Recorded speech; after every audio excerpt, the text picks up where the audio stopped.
Supreme court ने ED से पूछा।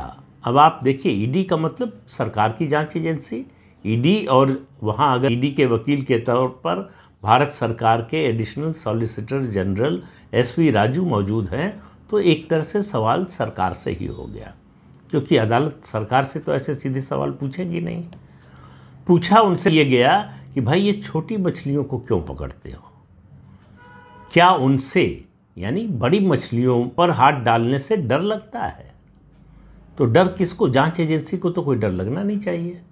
तो जाहिर है कि मामला जो है पॉलिटिकल है, तो सरकार को ही डर लगता होगा।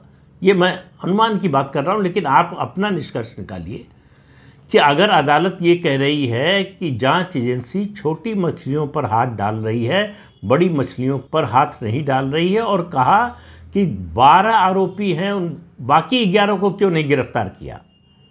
जांच एजेंसी कह रही है कि हमारे पास सारे सबूत हैं, तो भाई गिरफ्तारी क्यों नहीं हो रही है? बाकी के 11 को गिरफ्तार करने की या तो इच्छा नहीं हुई जांच एजेंसी की, या हिम्मत नहीं हुई। दो ही कारण हो सकते हैं, क्योंकि अपनी जांच में अगर आपने उनको आरोपी बनाया है तो गिरफ्तार करना भी आपकी जिम्मेदारी है।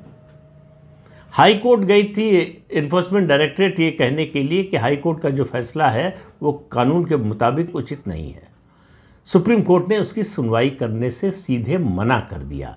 ऐसा बड़ा रेयर होता है कि हाई कोर्ट के किसी फैसले को चुनौती दी जाए सुप्रीम कोर्ट में, और बिना सुनवाई के सुप्रीम कोर्ट मना कर दे, उस पूरे मामले को सुनने से ही इनकार कर दे। ये स्थिति हुई है जांच एजेंसी की, और ये फैसला दिया है न्यायमूर्ति MM सुंदरेश और राजेश बिंदल की पीठ थी, उसने फैसला दिया है। उसने ये टिप्पणी भी उन्होंने ही की है। तो ये सवाल मैं नहीं पूछ रहा हूँ, ये सवाल एक तरह से सुप्रीम कोर्ट ने पूछा है। चलिए नाम अगर छोड़ दें, सुप्रीम कोर्ट ने किसी का नाम नहीं लिया है। सुप्रीम कोर्ट ने कहा कि 12 आरोपी हैं, बाकी 11 की गिरफ्तारी क्यों नहीं हुई? और बाकी 11 में कौन है ये मैंने बता दिया आपको। तो उनको एनफोर्समेंट डायरेक्टरेट आखिर गिरफ्तार क्यों नहीं कर रहा? वो बरी होंगे, वो दोषी साबित होंगे, नहीं होंगे, ये सब फैसला तो अदालत करेगी। जो जांच एजेंसी है उसका काम है जांच करने के बाद उसके पास जो भी प्रमाण सबूत मिले हैं उनके आधार पर चार्जशीट तैयार करना। आपने चार्जशीट तैयार की, इनको आरोपी बना दिया,